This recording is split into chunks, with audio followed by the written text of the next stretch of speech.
प्यारे बच्चों, आज की क्लास में आपका बहुत बहुत स्वागत है। तो आज की क्लास में हम लोग सीखने वाले हैं कि सेंटेंसेस को नेगेटिव कैसे बनाते हैं। ठीक है, यानी कि अगर किसी सेंटेंस का अर्थ जो है उल्टा करना हो, जैसे राम जाता है तो कैसा होता है और राम नहीं जाता है, तो इंग्लिश में उसको किस तरह से चेंज करते हैं वो सीखेंगे। ठीक है, तो सबसे पहले आप यहाँ पे थोड़ा ध्यान दे लीजिएगा। यहाँ पे लिखा है बी फर्स्ट, बी के ऊपर एक बना, इसका मतलब है ये क्रिया का फर्स्ट फॉर्म।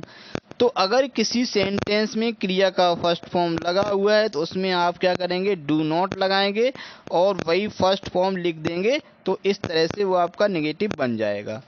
दूसरे में आप देख पा रहे हैं, अगर यहाँ क्रिया का सेकेंड फॉर्म आपको देखने को मिल रहा है सेंटेंस में, तो उस भाग को नेगेटिव हम लोग डिड नॉट से बनाएंगे और जो सेकेंड फॉर्म है उसको हम लोग फर्स्ट फॉर्म में कन्वर्ट कर देंगे, यानी कि फर्स्ट फॉर्म लगा देंगे। ठीक है, और यहाँ पे देखने का प्रयास करेंगे, अगर क्रिया में एस या ईएस जुड़ा हुआ है तो समझ जाइए वो वाक्य हमारा डज नॉट से पैसिव बने, डज नॉट से नेगेटिव बनेगा। ठीक है, तो यहाँ आप देख पा रहे हैं क्रिया का फर्स्ट फॉर्म हो जाएगा, यानी कि एस या ईएस वाला फॉर्म आपका हट जाएगा। ठीक है, इनके अलावा भी हम लोग इसमें क्या करेंगे, सारी कॉन्सेप्ट पढ़ेंगे। इनके अलावा किस तरह के वाक्य नेगेटिव और बनते हैं वो सारी चीज़ें हम लोग देखने वाले हैं। चलिए शुरू करते हैं।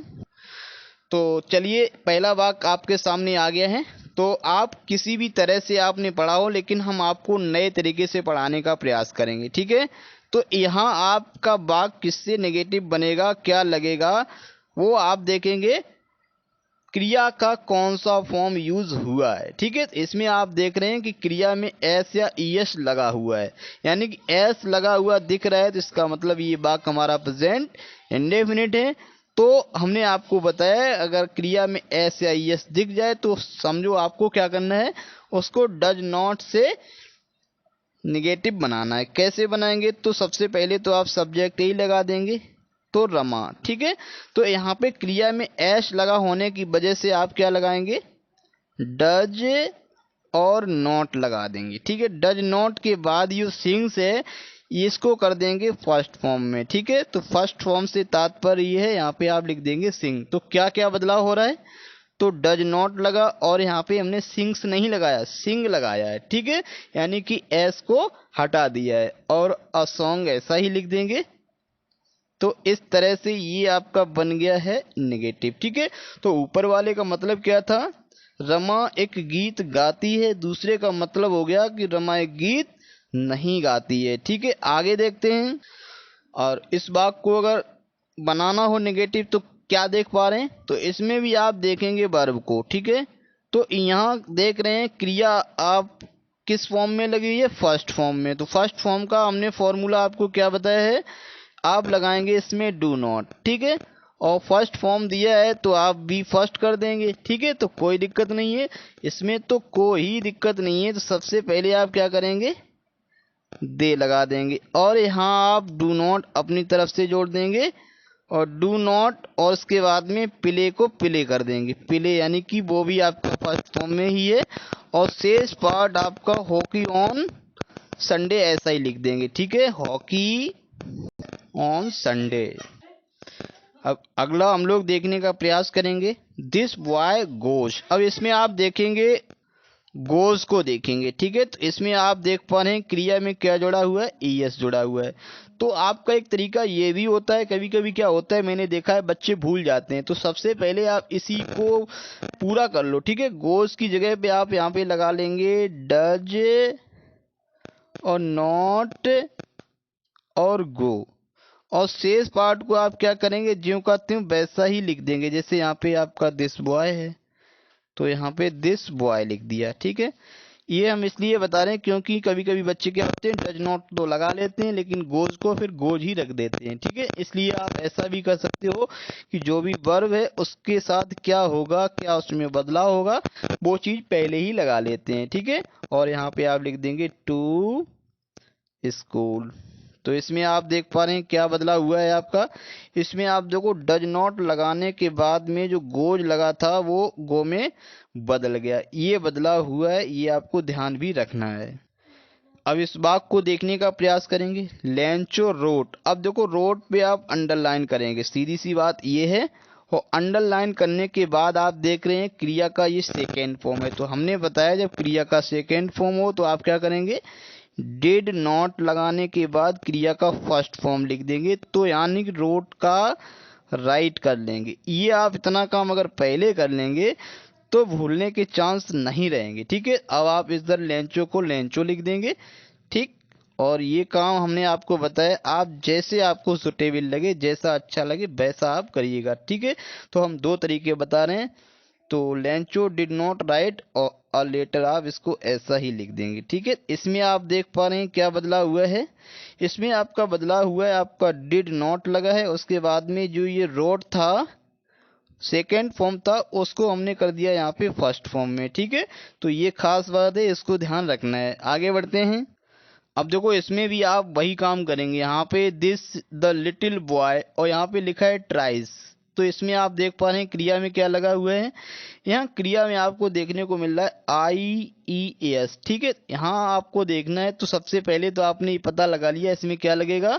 जैसे हमने पहले तो ये लिख दिया the little boy, little boy. ठीक है, अब क्या लगने वाला है, अब आपका लग जाएगा सबसे पहले तो डज और फिर आपका लग जाएगा नॉट। डज नॉट क्यों लगा, क्योंकि क्रिया में एस या ईएस देखने को मिल रहा है। ठीक है, अब देखो बच्चे भूल कहाँ जाते हैं, हमने देखा अक्सर क्या डज नॉट लगाने के बाद वो ट्राइज ही लगा देते हैं, जबकि आपको ऐसा नहीं करना है। तो सबसे पहले क्या करना है, ट्राइज को ट्राई में बदल लेंगे। ठीक है, और उसके बाद में आप लिख देंगे टू और प्ले।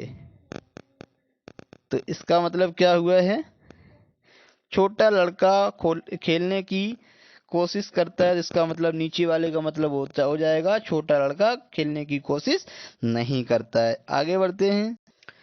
और यहाँ आप देख रहे हैं ये लगा हुआ है फिल्यू। फिल्यू क्या है, ये फिलाई का सेकेंड फॉर्म है। इसका मतलब ये भी हमारा पास्ट इंडेफिनिट हुआ है।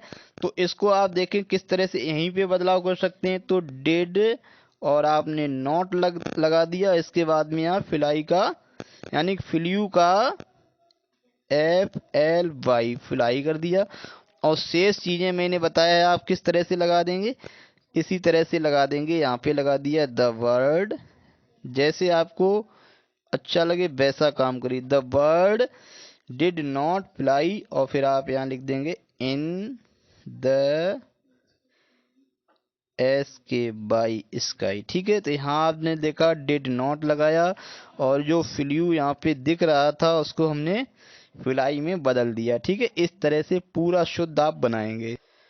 और यहाँ आप देख पा रहे हैं, तो अगर बात करें तो प्रेजेंट इंडेफिनिट और पास्ट इंडेफिनिट ये ऐसे टेंस होते हैं जिनमें आपको क्या करना होता है, पहचानना होता है। बाद बाकी जो वाक्य होते हैं उनमें हेल्पिंग वर्ब दी होती है, तो केवल आपको हेल्पिंग वर्ब के बाद ही नॉट लगाना होता है। ठीक है, तो जैसे इसमें आप देख रहे हैं क्या लगा हुआ है, हैज लगा है। इसका मतलब हैज और रिटन के बीच में नॉट लग जाएगा और बाद बाकी कोई बदलाव नहीं होगा। यानी कि इसको हम लोग किस तरह से लिख देंगे, सी हैज और यहाँ पे आप देख पा रहे हैं केवल नॉट ऐड कर देंगे और रिटन और अ लेटर आप इस तरह से ही लिख देंगे, कोई दिक्कत नहीं है। ठीक है, तो ऐसे वाक्यों में आपको केवल क्या करना होता है, ऐसे वाक्यों में केवल हेल्पिंग वर्ब के बाद में आपको क्या करना होता है, नॉट जोड़ना होता है। यानी कि हेल्पिंग वर्ब और मेन वर्ब के बीच में आपको जोड़ना होता है नॉट। ठीक है, और इसमें कोई दिक्कत नहीं होती है। अब देखो इसमें थोड़ा आपको नया यहाँ देखने को मिल रहा है, my friend always helps me. अब अगर वाक्य में ऑलवेज दिख जाए, ठीक है, तो ऑलवेज की जगह केवल आप नेवर कर देंगे और कोई बदलाव नहीं करेंगे। ठीक है, तो यहाँ पे खास बात आपको ध्यान देना है, क्रिया में एस या ईएस लगा होने पर भी हम लोग डज नॉट नहीं लगाते हैं। ठीक है, सीधा सीधा हम लोग नेवर लिख देते हैं। तो किस तरह से लिखा जाएगा, यहाँ पे माई और फ्रेंड और फिर आपने केवल ऑलवेज की जगह नेवर रख दिया और फिर यहाँ पे आप क्या करते हैं, यहाँ एस या एस हटाते नहीं हैं। ठीक है, तो यानी कि इसको आपको ध्यान रखना है कि जो ऑलवेज वाला वाक्य होता है वो अब केवल नेवर लग जाता है वहाँ पे और वाक्य में कोई भी बदलाव नहीं होता है। ठीक है, तो ये भी सीखा। फिर आगे बढ़ते हैं। अब ये थोड़ा खास वाक्य है, ठीक है। इसको नेगेटिव बनाते समय आपको थोड़ी सावधानी रखना है, ये आपकी इंटर लेवल भी यहाँ पे आप सीख सकते हैं, ठीक है। तो एज सून एज वाला अगर वाक्य है तो उसको नेगेटिव बनाते समय तो सबसे पहले एज सून एज की जगह आप कर देते हैं नो सूनर, ठीक है। नो सूनर के बाद क्या करना होता है, आपको लगानी होती है एच बी। क्या लगानी होती है, एच बी लगानी होती है। तो यहाँ पे एच बी लगानी है, उसके बाद आप लगाएंगे सब्जेक्ट। तो आप देखो ही सॉ लिखा है, यानी कि सॉ का मतलब है ये सी का सेकेंड फॉर्म है, तो ये पास्ट इंडेफिनिट हो गया। तो पास्ट इंडेफिनिट की सहायक क्रिया होती है डिड, ठीक है। और डिड के बाद में आप लगा देंगे ही। अभी अभी आपने पढ़ा है कि डिड लग जाए तो जो भी क्रिया होती है वो फर्स्ट फॉर्म में आ जाती है, ठीक है। तो ही के बाद यहाँ पे फिर आपको लगाना पड़ेगा सी, ठीक है। सी लगाएंगे और ना कि यहाँ पे सौ लगाएंगे, ठीक। अ लाइन, अ लाइन, और उसके बाद में और यहाँ पे जहाँ पे कॉमा लगा हुआ है वहाँ पे आप लगा देंगे THAN देन, और शेष पार्ट को ऐसा ही लिख देंगे ही, और उसके बाद में रैन अबे, ठीक है। इसमें आपने क्या देखा, नेगेटिव ये किस तरह से बनता है। तो सबसे पहले आपको क्या करना होता है, एज सून एज की जगह पे लगाना होता है नो सूनर, ठीक है। नो सूनर के बाद टेंस के अकॉर्डिंग आपको लगानी होती है यहाँ पे हेल्पिंग वर्ब, ठीक है। और जैसे यहाँ पे आपका पास्ट टेंस था तो डिड लग गया, डिड लग जाने के बाद ये जो क्या हो है, जो सौ है वो आपका सी हो जाता है, ठीक है। और यहाँ पे आप देख रहे हैं कंपैरेटिव डिग्री होती है, इसलिए यहाँ पे देन का प्रयोग हो जाता है, और देन के बाद में दूसरा पार्ट आपका ज्यों का त्यों लग जाता है, ठीक है। इसको इस तरह से बनाते हैं और यहाँ देखने का प्रयास करेंगे।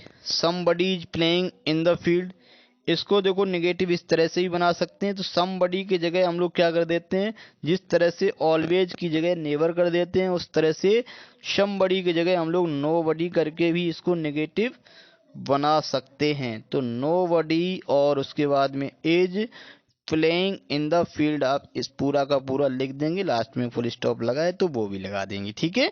तो इसको आप इस तरह से बना लेंगे। आगे बढ़ते हैं।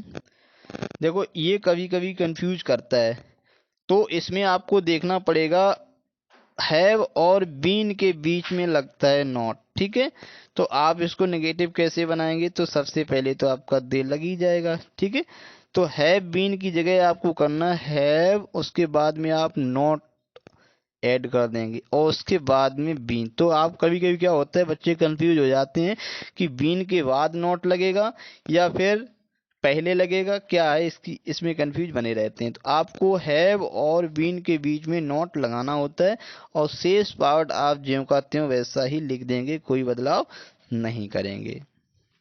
और इसमें भी क्या होता है, कभी कभी बच्चों को कंफ्यूजन रहता है, तो वहाँ और अगर दिमाग में रहे कि हाँ हैव के बाद नॉट लगता है तो यहाँ पे आप गलत कर देंगे। इसमें क्या होता है, फ्यूचर टेंस में आपका जो विल और जो शैल होता है उनके बाद ही नॉट लगता है। तो इसमें आपका नॉट कहाँ लगेगा, सी, उसके बाद में बिल आ जाएगा और बिल के बाद ही आपका नॉट आ जाएगा, ठीक है। तो ध्यान रखना है यहाँ पे हैव के बाद में नहीं जाते हैं, ठीक है। तो फ्यूचर टेंस में बिल के बाद में आप नॉट लगा देंगे, उसके बाद में ये सारी चीज़ें वैसे ही उतार देंगे, हैव और बीन और पूरा इस तरह से waiting for me by evening तक पूरा उतार देंगे ज्यों का त्यों। इस तरह से हम लोग निगेटिव बनाते हैं, ठीक है। तो इसमें हम लोग इतना ही पढ़ेंगे।